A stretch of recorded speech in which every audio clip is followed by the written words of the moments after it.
apabila pasang, maka kami akan tidur bersujud dan lain. Duduk aja ya, Pandi. Kalau tidak, silakan duduk saja ya. Tenangkan dirinya dulu, tarik nafas. Kalau mau melanjutkan bacanya ya. Apabila hujan. Assalamualaikum warahmatullahi wabarakatuh. Bismillahirrahmanirrahim. Yang saya muliakan Ibu dan Bapak Hakim, yang saya hormati Bapak Jaksa, yang saya sayangi Ibunda yang melahirkan saya. Dan ayah yang membesarkan saya, yang saya hormati Bapak pengacara dan semua pengunjung di ruangan ini.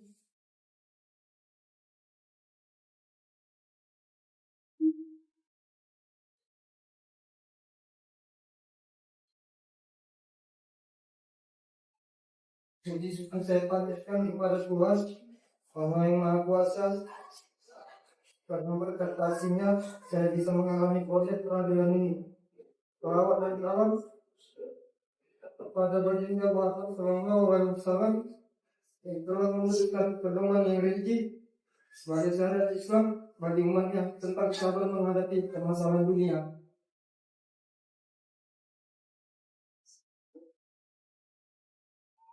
Aku tersesat di negeriku,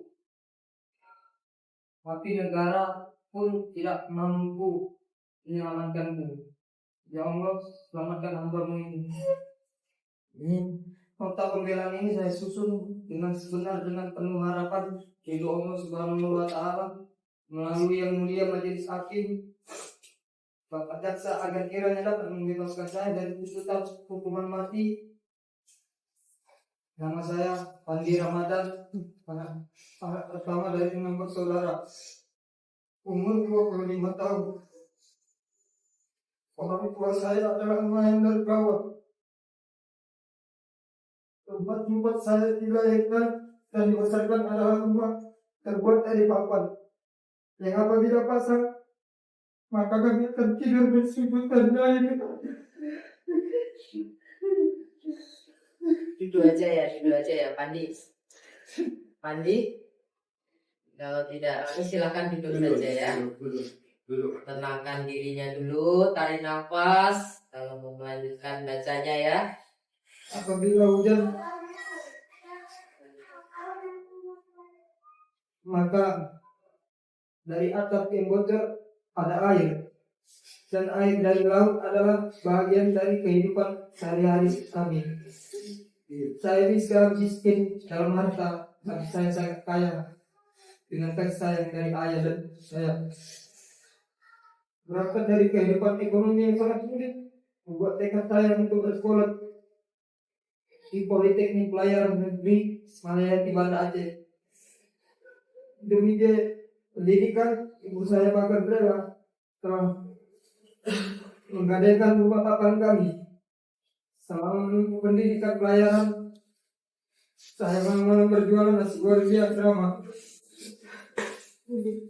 Masuk pintu kamar memiliki tuannya untuk bisa makan.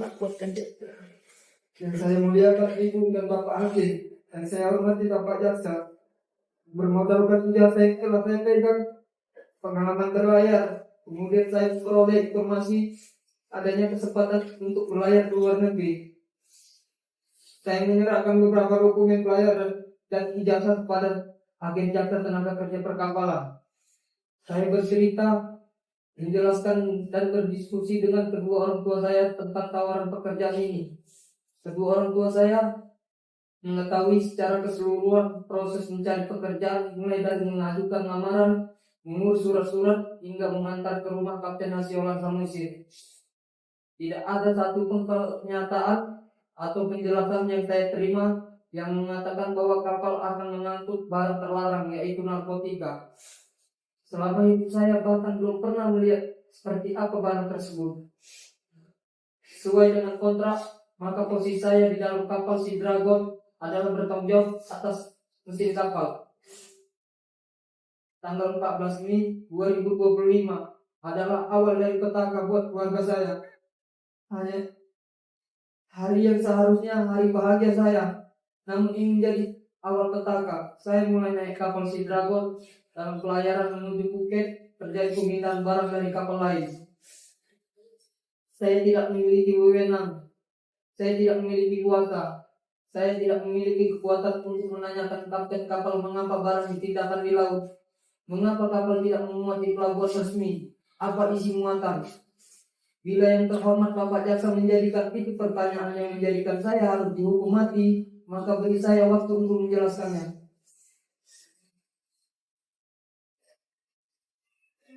Saya ABK kapal yang baru bergabung, mustahil memiliki keberanian untuk bertanya. Saya tidak memiliki hak, tidak memiliki wewenang, tidak ada keberanian dan tidak memiliki pengalaman yang cukup untuk menelaah situasi pada saat itu. Perintah kapten wajib dilaksanakan. Perintah kapten wajib dituruti. Itu adalah fakta dalam dunia pelayaran. Perintah yang saya terima untuk mengangkat kardus wajib saya turuti. Bertanya muatan itu apa? Mengapa diangkat di laut? Adalah pertanyaan yang tidak akan bisa saya ajukan. Dan saya yakin bila hal yang sama terjadi pada kita semua, ketika atasan memerintahkan, adakah anak buah akan berani menolak? Adakah bawahan yang akan berani bertanya mengapa? Apakah ada bawahan yang berani bertanya apa? Dan inilah yang membuat hati saya tersayat-sayat. Dinyatakan mengetahui yang sama sekali saya tidak mengetahui. Dinyatakan harusnya menolak di mana saya tidak punya hak untuk menolak. Dinyatakan harusnya memberikan informasi kepada siapa saya memberikan informasi. Laut yang hening menjadi kesaksian kebenaran. Yang saya muliakan Ibu dan Bapak Hakim, yang saya hormati Bapak Jaksa, saya ingin menegaskan bahwa 1. Saya tidak pernah terlibat atau dilibatkan mengenai apa muatan kapal, rute kapal dan pelabuhan mana akan mengangkut barang. Sehingga ketika ditanya mengapa mengangkut barang di tengah laut, maka saya tidak mengetahui hal tersebut. Apa isi muatan kapal, saya juga tidak mengetahui. 2. Saya bekerja sesuai dengan teks tupoksi saya sebagai ABK bagian mesin. Namun pada saat saya diminta untuk memindahkan kardus, saya tidak bisa untuk menolak. Dan saat itu saya dengan pikiran positif, itu adalah muatan yang tidak melanggar hukum. 3. Saya tidak memiliki motif atau alasan untuk terlibat dalam kegiatan ilegal seperti menyimpan narkotika. 4. Saya tidak pernah memiliki masalah atau pelanggaran hukum. Saya belum pernah terlibat dengan kasus hukum apapun karena saya hanya memikirkan bagaimana saya bekerja baik agar mendapatkan uang yang halal. 5. Saya memiliki rekam jejak yang baik dan telah menunjukkan komitmen saya untuk melakukan pekerjaan saya dengan baik. 6. Saya tidak menerima apapun selain pinjaman gaji saya sebagai ABK kapal yang diberikan nakoda kepada saya sebesar 8.200.000 lebih. Sebagai anak pertama, besar harapan kedua orang tua saya terhadap saya. Dan sebagai orang tua bagi adik-adik saya, juga besar harapan mereka terhadap saya. Demi Allah, saya tidak tahu masalah benda haram ini. Saya lebih baik lapar daripada saya harus bekerja di lingkaran hitam. Karena harga diri saya dan kedua orang tua saya serta keluarga saya jauh lebih berharga dari apapun. Saya tidak sanggup mengkhianati dan melakukan hal-hal keji kepada kedua orang tua saya.